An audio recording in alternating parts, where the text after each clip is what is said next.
Example 1c, state the domain and range of f of x, g of x, and h of x.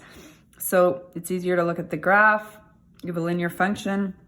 The domain of f of x is xe reals.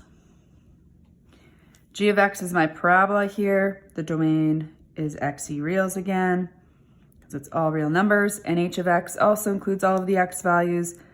So it is x is the element of all real numbers. Now the domain in this example happens to be as the domain is all real numbers, but h of x will include always the domain of any values or restrictions that could happen in f of x. So we're going to still make a note of that. Domain of h of x will consist of all values that are in the domain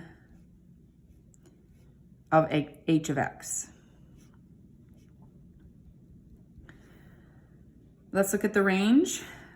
For range, you're going to always have to just visualize the graph. There's not a connection between the domains, or the ranges rather. So for f of x, the range is ye reals. For g of x, we're going to look at our parabola. It's everything greater than 0. So we would say y such that y is greater than or equal to 0, where y is the element of all real numbers. And then for h of x here, it's also a parabola. So it is also going to be y such that y is greater than or equal to 0, where y is the element of all real numbers.